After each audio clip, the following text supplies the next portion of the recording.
안녕하세요. 고현주입니다. 이동준 선생님 염려하셨던 것과 반대로 오히려 이렇게 여러분들 한 분 한 분씩 인사해 주시니까 마음이 좀 말랑말랑해진 것 같아요. 실은 이런 자리가 이제 책을 출간하고 나서는 처음이고, 그 연구를 하고 나서 연구 내용으로 학술 발표하거나 뭐 이런 자리들은 몇 번 있었는데, 오늘은 책 가지고 이야기하는 첫 시간이어서 저한테도 되게 의미가 있고, 여러분들의 의견을 좀 많이 들으면서 저의 부족한 부분들을 저 또한 메꿀 수 있을 거라 기대를 하면서요. 저는 시민사회 현장에서 한 10년 정도 일을 하다가 다시 좀 공부를 시작을 했어요. 그래서 지금 저는 박사 수료한 상태고, 그래서 저한테 박사님이라고 부르시면 안 돼요. 네. 아직 그 논문을 쓰고 있는 중이고요. 공동체 감수성이란 책은 제가 관심을 두고 계속 지켜봐 왔던 현장의 이야기를 가지고 썼던 석사 논문을 조금 더 발전시켜서 풀어냈던 책입니다. 어, 그래서 일단 화면을 제가 띄울까요? 네,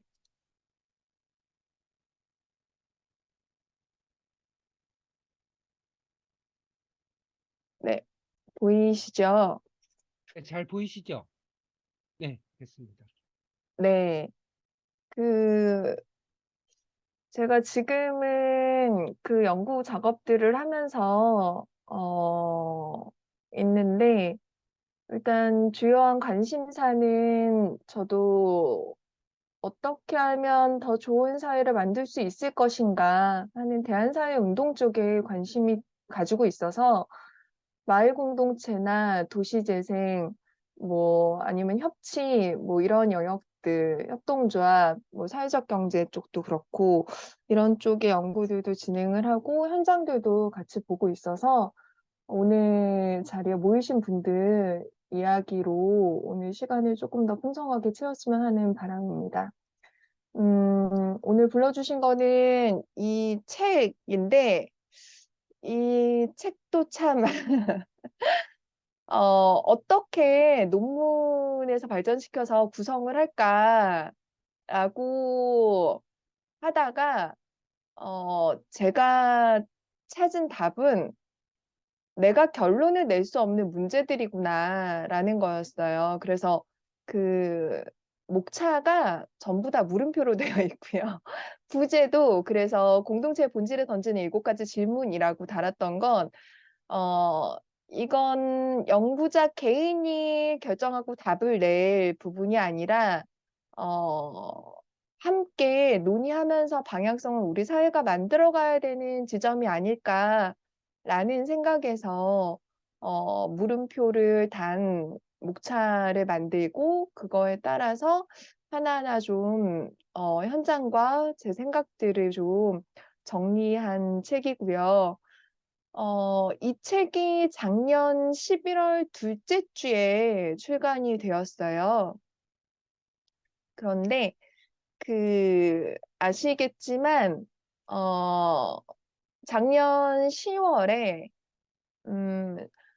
이 마을 공동체 사업, 그러니까 서울시의 경정, 마을 공동체 사업에, 근간이 되는 조례 폐지안이 제출이 됐고, 그거에 따라서 이 폐지 반대 서명이 시민사회에서 좀 있었고요. 그러니까 이런 와중에 좀 책이 출간이 됐고, 결국 작년 말에 30일자로 폐지가 되었죠, 조례가. 그래서 실은 저는, 마을 공동체 사업이 잘 되고 있을 때도, 사업으로 잘 되고 있을 때도 비판적인 이야기들은 잘 안 먹혔는데, 이 책을 누가 사서 볼래나 했는데, 그 책을 보신 분들이 여기 있다니까 전 너무 신기하고, 그렇습니다. 이 마을 공동체 활성화 지원 조례 같은 경우 서울시 뿐만이 아니고 각 구도 제정이 됐는데 제가 찾아보니까 서울시조차서 어, 그 구 단위에서 조례가 폐지된 거는 강남구에서 올해 3월에 조례 폐지를 했더라고요.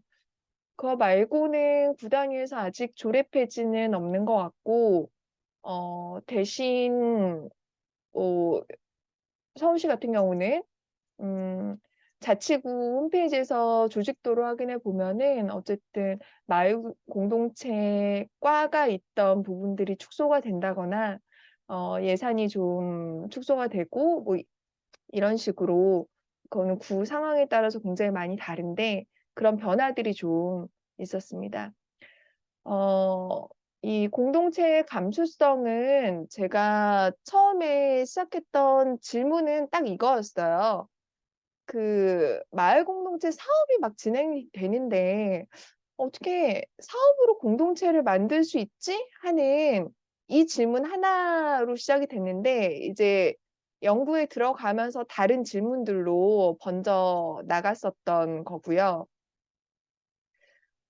저는 이게 연구를 시작할 때만 해도 공동체에 대한 이야기라고 생각을 했는데 이게 연구를 진행을 하다 보니까 굉장히 정치사회학적 이야기이더라고요.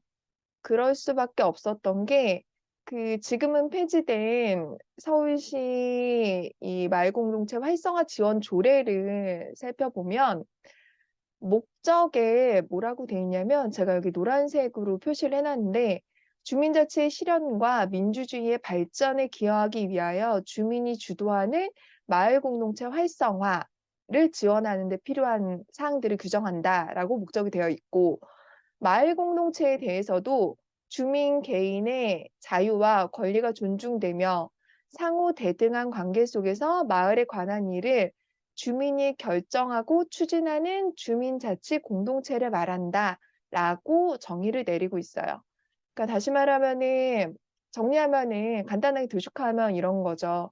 마을 공동체를 활성화시키면 그것에 대한 결과로서 우리는 주민자치 실현과 민주주의 발전을 어, 우리가 바라볼 수 있겠다라는 지향점을 목적에서 담고 있는 거고 또 하나는 여기서 말하는 마을 공동체라는 것은 주민 자치, 주민이 자발적으로 정치에 참여하는 그런 공동체를 말한다. 그러니까 그냥 일상적인 삶의 영역에서만 머무르는 개인적인 의제 차원이 아니라, 주민들의 굉장히 정치적인 논의 공간, 공론장으로서 기능하는 공동체를 상정하고 있다는 부분이에요. 음, 이 마을 공동체에 대한 부분들을 조금 기획 단계에서 나왔었던 자료들과 조례와 뭐 이런 부분들을 토대로 살펴보면은 이 마을 공동체 사업의 기획에 대한 부분들이 저는 크게 세 가지로 요약될 수 있다고 보았는데요. 첫 번째는 사적 결사체의 확장이라는 부분이에요. 그러니까 처음에 마을 공동체 사업을 홍보할 때 아마도 기억하시는 분도 있으실 텐데, 어, 3명 이상만 모이세요. 그리고 사업을 신청하세요. 라는 식의 그런 홍보 문구들이 굉장히 많았어요. 그래서 뭐 3명인데도 있고 4명인데도 있고 5명인데도 있고 그런데 어쨌든 그러니까 몇 명만 모여라. 그 소규모가 모여서 뭔가를 해보면 우리 지원을 해주겠다라는 거예요. 근데 이게 2년 차, 3년 차 접어들면서 네트워크 사업이라는 게 서울시 단위나 아니면 구 단위에서 좀 생겼는데 그게 바로 이 범위 확장을 이야기하는 거죠. 그러니까 세, 네 명에서 또 다른 세네 명이 합쳐져서 더 큰 모임으로, 더 큰 공동체로 점점 이 크기가 커지는, 범위가 넓어지는 그 확장을 이야기하고 있고요.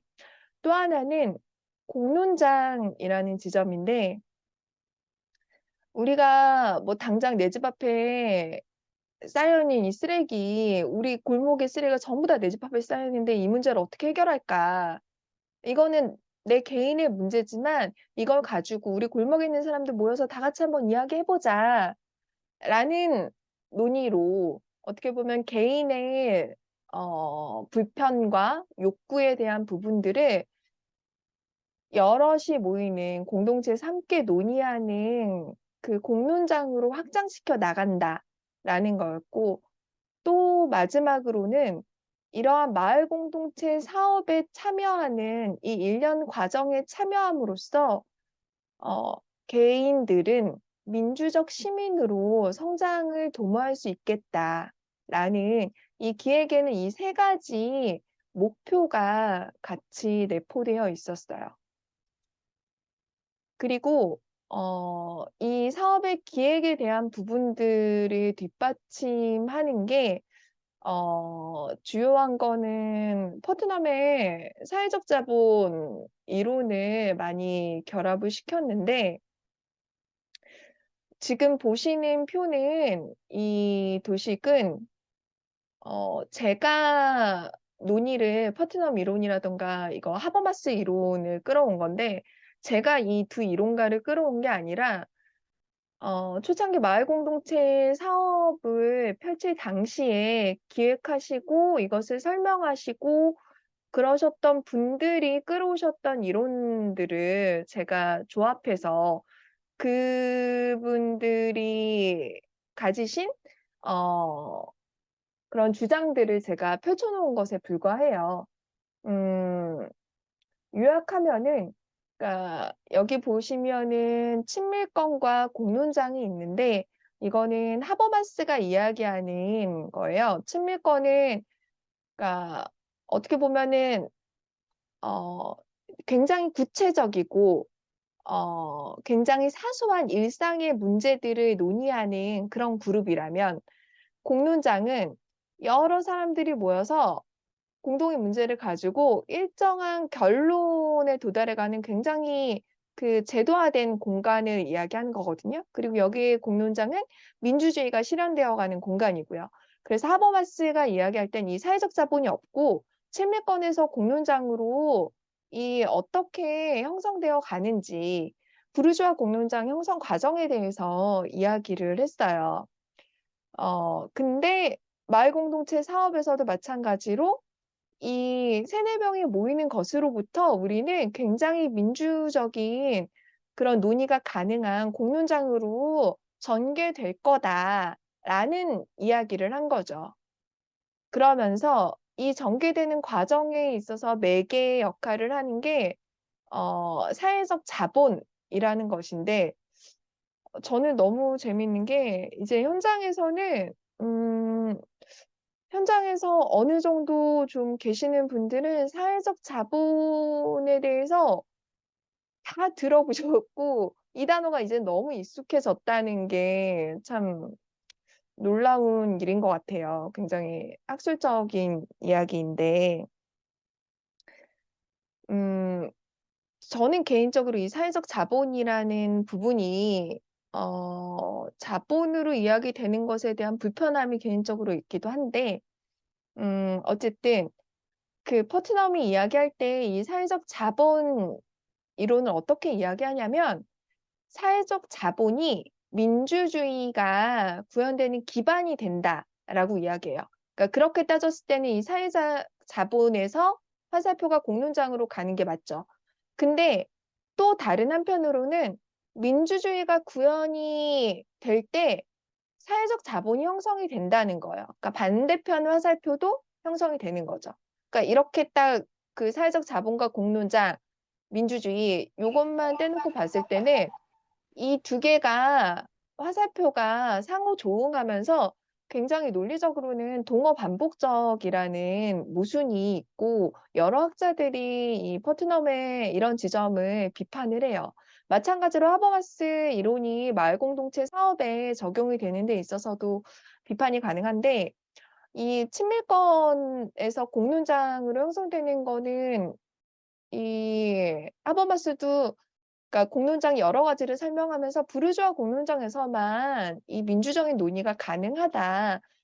왜 그랬냐면 이러이러한 특징들 때문이다. 부르주아 개인의 특성들을 이야기하면서 그러니까 그렇게 논의를 했었던 약간 특수한 그 형성 과정을 이야기하는데 우리 마을공동체 사업의 기획에서는 이런 친밀권에서 공론장으로 넘어가는 그리고 그 가운데 사회적 자본이 매개적 역할을 한다는 것에 대해서 굉장히 자연스러운 과정으로 설명을 하고 있다는 점이에요. 그래서 저는 어떻게 보면은 이 사업의 기획 자체에서부터 좀 문제를 안고 시작한 부분이 아닌가 생각을 합니다.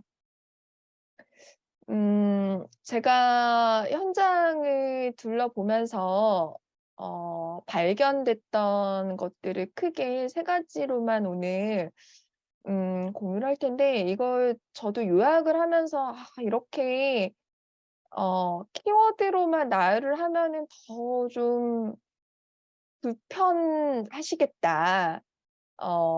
아까 어떤 선생님께서는 도전적이라고 말씀해 주셨는데 제가 현장에 이런 어떻게 보면 불편할 수 있는 이야기들만 그 초점을 맞췄던 건 제가 연구를 시작할 당시도 그렇고 지금도 그렇고 마을 공동체 사업에 대해서는 기존의 논의들이 우수 사례 중심으로 많이 논의가 되어 왔었고 그리고 이 우수 사례에서 우리가 어떤 시사점들을 얻어서 다른 곳으로 적용을 할 것인가에 대한 지점에 많이 좀 연구가 치중이 되어 있었어요. 그래서 상대적으로 나오지 않았던 이야기가 현장의 불편한 지점들이었기 때문에 저는 이 부분에 집중을 한 거고 어 제가 봤던 현장의 문제들은 일단 첫 번째로는 그 참여자에 대한 문제인데 주로 여성 그리고 30-40대 중심 기혼이 보다 더 많고 그리고 어 이 중산층에 대한 부분들은 연구 자료에서도 확인이 되는 부분들이었고요.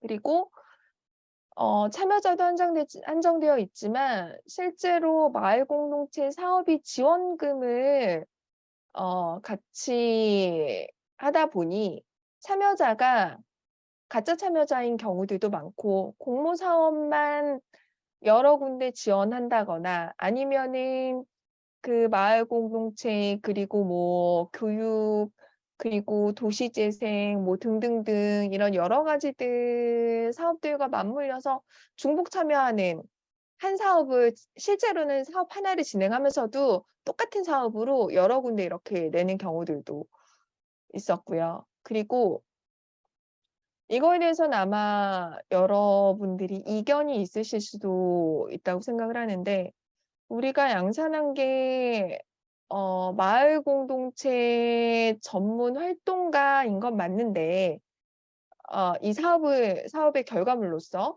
그리고 어떻게 보면은 성과로서 그런데 이 전문 활동가가 실제로 시민사회에 어떻게 시민사회 확장에 어떻게 도움을 미치는가와 연결시켜서 생각해 보면은 음 이 현장의 활동가들이 다른 영역으로 혹은 어공으로 뭐 이렇게 진입을 하는 부분들이 오히려 현장의 지속 가능성을 의 문제를 가져오고 '현장을 더 축소시켰다.'라는 문제 제기들도 좀 있었고 그리고 마을 공동체 사업과 관련돼서 교육을 하는 음 그런 일련의 사업들도 펼쳐지면서 현장에서 "사업 제안서를 이렇게 쓰세요."라고 안내를 해 주는 어 역할에 사람들이 이건 구마다 또 명칭이 조금씩 다르긴 한데 그렇게 생겼죠. 그래서 이 한 번 뭐 3-4명 모아 놓고 이야기하는데 뭐 8만 원 뭐 7만 원 이렇게 하다 보니 이거를 고소득 알바로 생각하고 마을 공동체 사업에 진입하는 사람들도 생겼고요. 그러다 보니까 이게 실질적으로 마을 공동체 사업이 기획했던 것처럼 범위 확장을 가지고 왔는가라는 그 목표에 놓고 봤을 때는 실패한 부분이라고 저는 바라봤고, 두 번째로는 마을 공동체 사업의 조례에서도 계속 강조를 하고 있는 게 주민주도성에 대한 부분인데, 실제적으로 뚜껑을 열어보면은 행정이 주도하고 있는 부분들, 그리고 또 다른 가불관계가 형성되는 지점들이 많았고, 그것의 대표적인 예가 중간 지원 마을공동체 사업이 이제 펼쳐지면서 행정과 주민의 다리 역할을 하는 중간 지원 조직이 생겼는데, 이 중간 지원 조직 위탁 문제를 놓고서 갈등도 있었고, 그리고 서울시와 그리고 자치구, 주민 이 단계로 내려오는 중간 지원 조직을 통하는 이런 단계들, 혹은 아니면은 구 단위에서 봤을 때도 구청, 중간 지원 조직, 주민 이 위계일 수도 있겠고, 그래서 이런 위계들 속에서 주민은 여전히 실질적으로 구상을 하는 역할에서는 배제되고 실행을 하는 혹은 동원되는 역할로만 그렇게 한정되는 지점들도 분명히 있었고요. 그래서 주민주도성을 위한 협력적 거버넌스가 목표했던 것과는 다르게 실패한 부분들, 그리고 결과적으로 공론장 그리고 의제를 확장해 나가겠다는 마을 공동체 사업의 기획이 다소 실패한 지점들이 있었고, 세 번째로는 음 제가 탈시민화된 권력형 시민단체라고 이렇게 잡았는데, 이 얘기가 무슨 얘기냐면 마을 공동체 사업이 시작할 때만 해도 요 삼각형은 그 클라우드 오페가 이야기하는 그 신사회 운동을 설명하는 거예요. 그래서 이 오페 논의에서는 이 제일 위에 꼭지점에 있는 게 신사회 운동에서 발굴되는 그 사람들, 신사회 운동을 하는 사람들이고,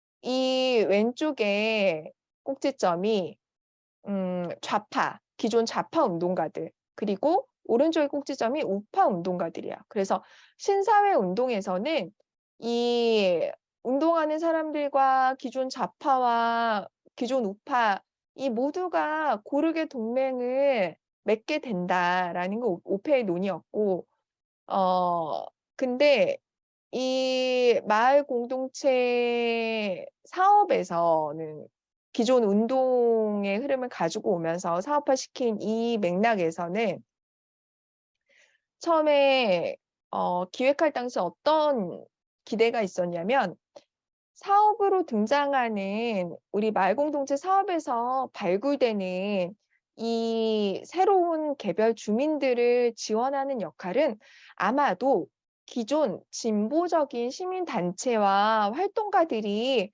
도와줄 거야 하는 이 동맹, 세 번째 동맹에 기대를 많이 걸었었어요. 그리고 어떻게 보면은 이 동맹이 로 보여질 수 있는 주민자치위원이라든가 지역 유지들은 조금 '이 새로 등장하는 사람들을 견제하지 않겠어?'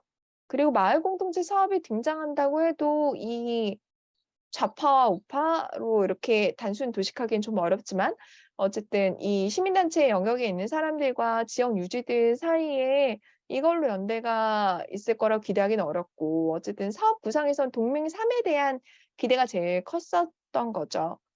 그런데 실제 현장에 들어가서 제가 발견한 부분들은 이 개별 주민들과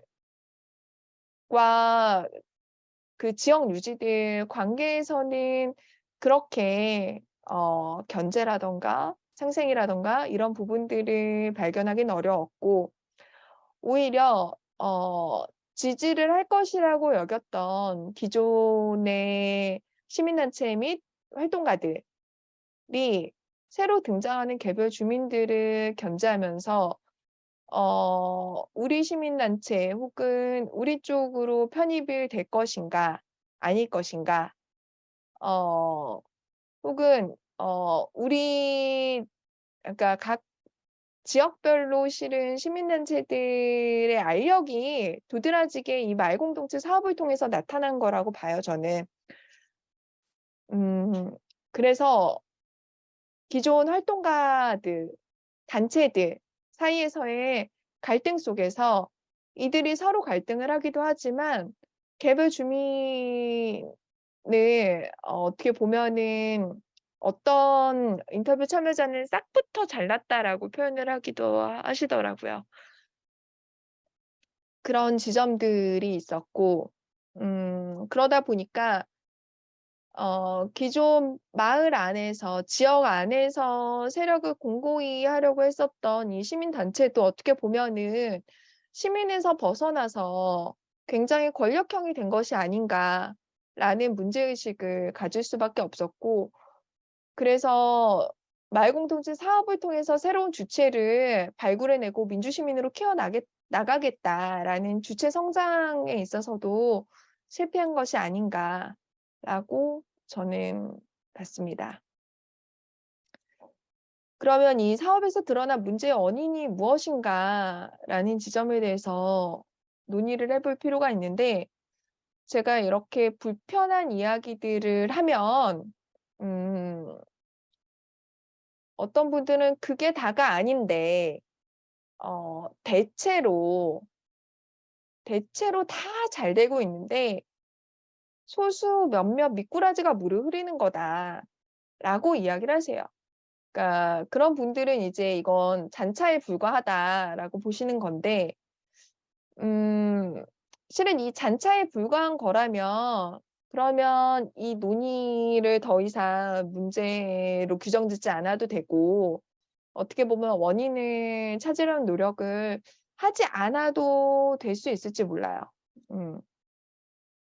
근데 실은 이 사업에서 드러난 이런 문제들을 우리가 묵과할 수 있을 것인가라는 지점에 대해서는 또 더 토론이 필요하다고 보고 저는 이게 분명히 아까 말씀드렸던 것처럼 사업 기획에서도 문제가 있었던 부분이 있고 그리고 또 다른 한편으로는 어 이렇게 말씀하시는 분도 있어요. 그러니까 운동이 운동으로서 있을 때 생명력이 있는데 이 운동이 사업화되면서 "문제가 발생한 것이다."라고 말씀을 하시는 분들도 있었고요.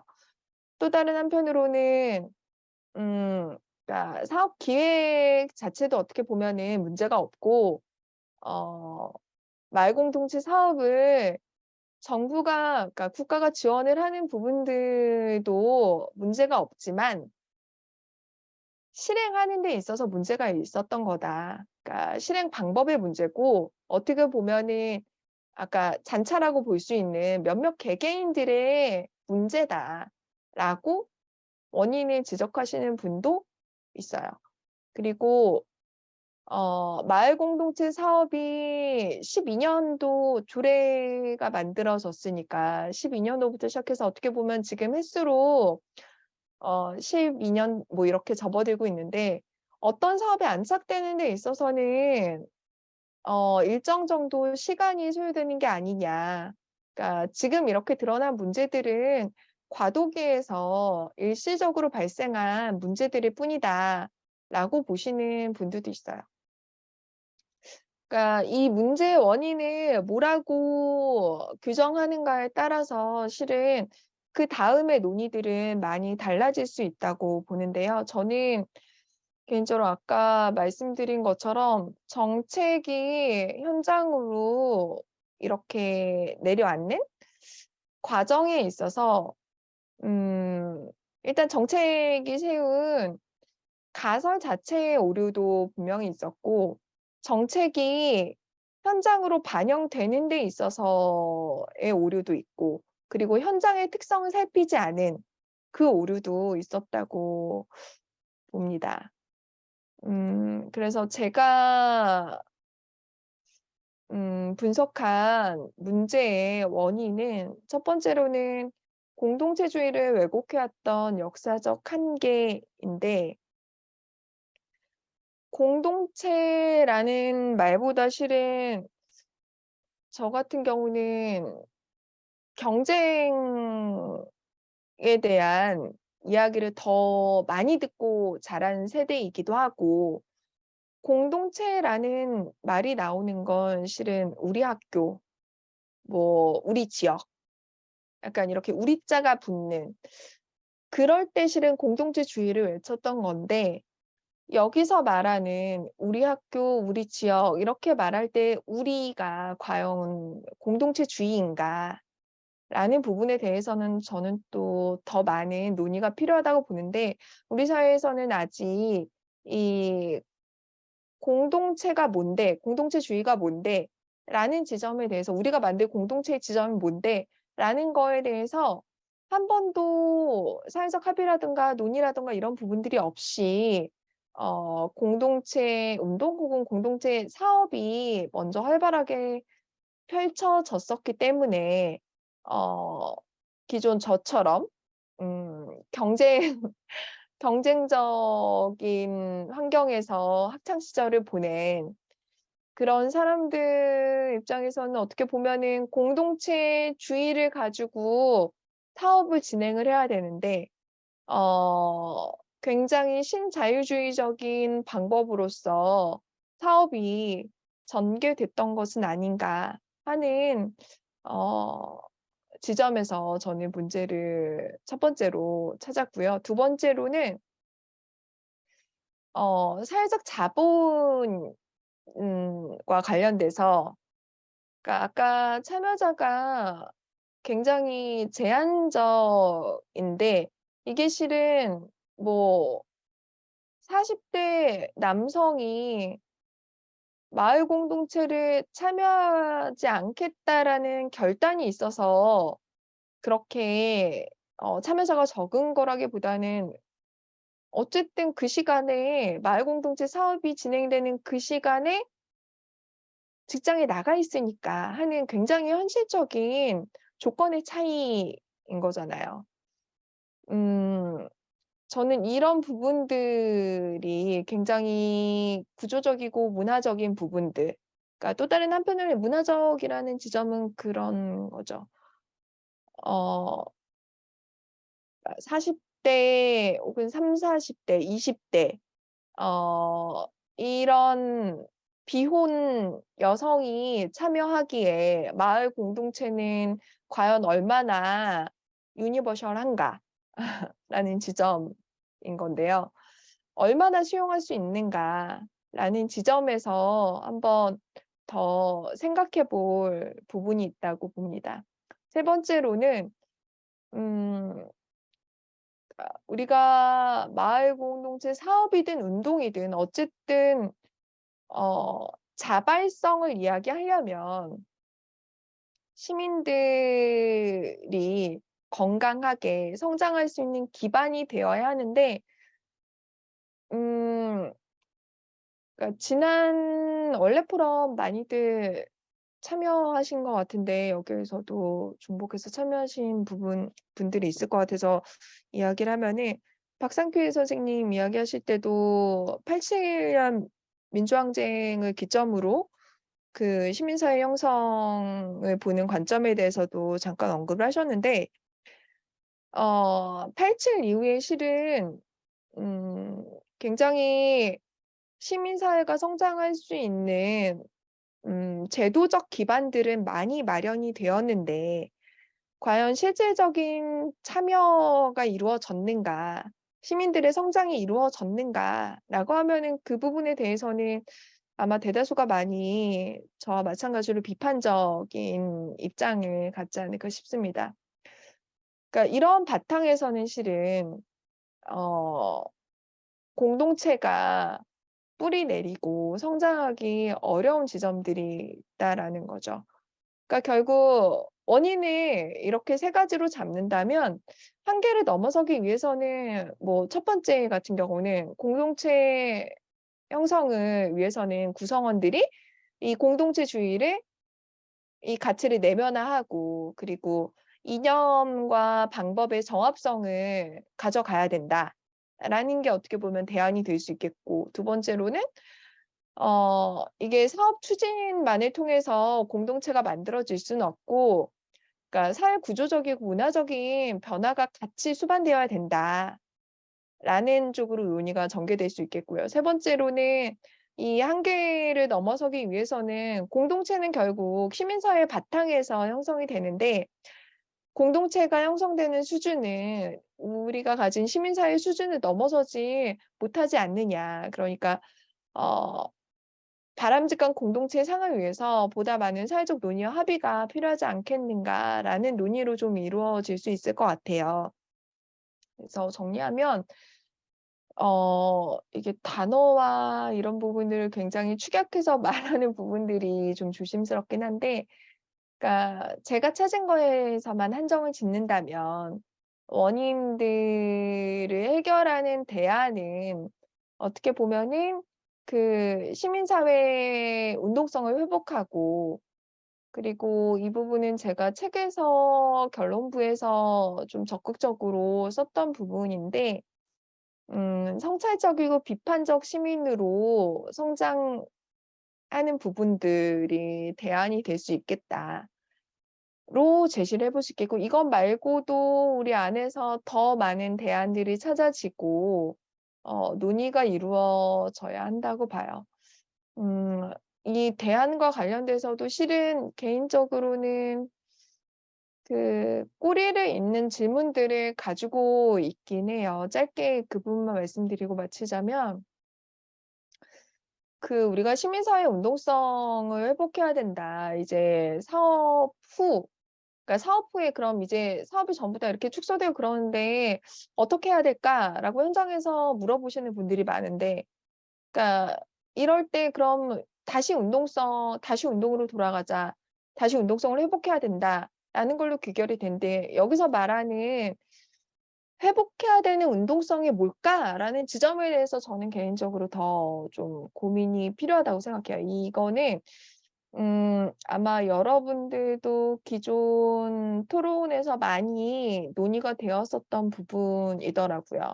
그러니까 "운동성에 대한 새로운 고찰이 필요하다."라는 지점인데 음 그러니까 기존 시민사회 운동성이 애드보카시가 핵심이라면 그러니까 권력을 견제하고 뭐 정책을 제안하고 뭐 이런 부분들 그러니까 국가에 대항하는 힘에 대한 논의가 이 운동성이었다면 이제는 민내에서 그러니까 우리 시민들 안에서 '권력을 어떻게 분배하고 재배치할 것인가.'에 대한 문제가 함께 논의되어야 되지 않을까라는 생각들을 해요. 그러니까 우리가 권력과 관련돼서 항상 국가와 자본을 상대편으로 규정하고 이걸 어떻게 쟁취하고 획득할 것인가에 대한 논의만을 주로 해 왔다면 우리 안에서 획득한 권력을 어떻게 분배하고 어떻게 민주적으로 재배치할 것인가에 대한 논의 기존의 시민사회가 쪼끔 더 건강해지기 위해서는 이런 논의들이 있어야 되지 않을까라는 생각이 들고 그리고 이 운동성과 관련돼서도 실은 시민단체가 곧 시민사회로 인식이 되는 그런 오류들이 저는 좀 있다고 보는데 아직도 소속되지 않은 개인의 운동성들이 많이 포착이 되고 있고 그리고 이건 다시 말하면은 전적인 결합이 아니라 활동의 다양한 양식들이 있고 이슈에 있어서도 전체 이슈가 아니라 사안별로 보다 손쉽게 결합하는 지점들이 많이 생겨나고 있기 때문에 어떻게 보면은 우리가 운동성의 회복을 이야기할 때 어떻게 보면은 이게 회복이라는 부분도 제가 괄호를 쳐 놓은 게 약간 기존과 결이 다르다는 부분들도 있고 기존의 운동성에 대한 부분들도 더 많이 좀 고찰을 해 봐야 된다는 부분에 있어서 회복에 가로를 쳤는데 어쨌든 그러니까 우리가 '시민사회 운동성을 확장시켜 나간다.'라고 했을 때 이 운동성에 대한 개념들도 쪼끔 더 확장시켜서 봐야 되지 않을까. 그렇게 되면은 뭐 지난 원래 포럼에서도 뭐 한국 시민사회 쇠퇴에 대해서 이야기가 있는데 이런 운동의 다양성을 좀 받아들여서 해석하고 정의 내리고 하면 쇠퇴가 아니라 또 다른 기회로 포착될 수 있는 부분들도 분명히 있지 않을까라는 생각들을 하고요. 이 성찰적이고 비판적 시민으로 성장해야 된다라는 지점에 있어서도 그러니까 개인적인 고민은 그거예요. 그러니까 성찰적인 비판적 시민을 만드는 게 그러니까 이런 성찰적 개인들의 집합이 곧 민주적 공동체인가라는 지점에 대해서는 물음표인 거죠. 그리고 저는 그게 아니라고 생각을 해요. 왜냐하면 민주적 공동체를 위해서는 물론 공동체를 형성하는 개개인의 역량이 필수적이죠. 근데 앞서 계속 언급을 했던 것처럼 구조적이고 문화적인 문제를 해결하지 않고서는 실은 이 민주적 공동체가 만들어질 수 없고 개인이 아무리 민주적 투사라고 하더라도 이 구조적인 한계를 개인이 뛰어넘기는 쉽지 않기 때문에 이런 사회의 구조적인 문화적 힘을 간과하지 않으면서 이 공동체에 대한 논의가 지속이 되어야 될 필요가 있다고 보고요. 그러니까 이 지점은 우리가 민주시민 교육 많이 하잖아요. 그러니까 대부분의 교육이 실은 개인의 민주성을 함양하는 부분에 많이 초점이 맞춰져 있고 그러니까 개인의 민주성을 함양해서 민주주의 사회를 건설하는 데 기여하는 부분들을 많이 기대하고 있는데 어 근데 이 사회의 구조적이고 문화적 힘을 쪼끔 더 생각을 한다면 어떻게 우리가 민주적이고 비판적인 공동체를 만들어 나갈 것인가에 대한 어떻게 구조를 바꾸고 어떻게 문화를 우리가 새롭게 만들어 나갈 것인가에 대한 고민으로 쪼끔 더 확장시킬 수 있지 않을까. 우리의 활동에 쪼끔 더 방향이 설정하는 데 도움이 되고 그리고 그 방향성에 있어서도 쪼끔 더 고민할 수 있지 않을까 하는 생각들을 하고 있습니다. 음 일단 제가 준비한 발제는 여기까지고요.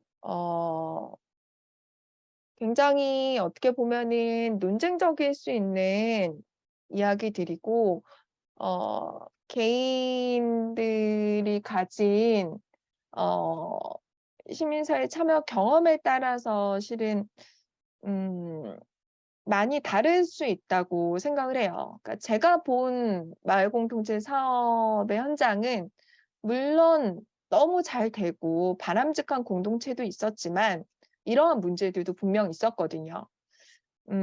근데 이런 부분들을 짚고 넘어가야 될 필요가 있다고 봤고 아마 여러분들이 보신 공동체의 모습은 또 다를 거라고 생각을 해요. 근데 저는 개인적으로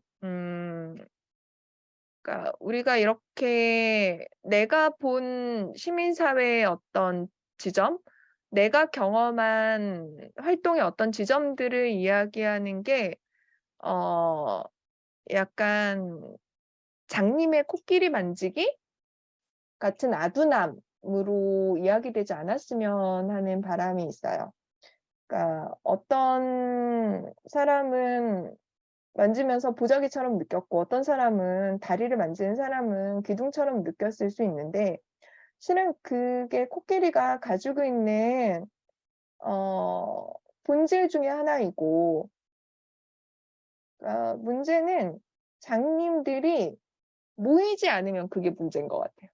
그러니까 등판을 만져서 계속 보자기라고 믿고 있으면 문제고 다리만 만져서 계속 기둥이라고 믿고 있으면 그게 문제인 것 같은데 그러니까 제가 본 현장의 모습과 또 다른 지점을 가지고 있는 다른 경험과 현장을 보신 분들의 경험들이 합쳐지면서 논의를 하다 보면 이 부분들이 코끼리의 완성형으로 갈 수 있지 않을까 싶고, 그렇게 완성형으로 가는 과정 속에서 또 바른 방향성이 찾아질 수 있지 않을까 하는 기대를 합니다. 일단 발제에 부족한 부분은 여러분들께서 많이 채워 주시리라 기대를 하고, 그리고 저도 이건 혼자 결론을 낼 수 있는 부분이 아니라고 생각하기 때문에 함께 토론을 하면서 답을 좀 같이 찾아 나갔으면 합니다. 네, 이상입니다.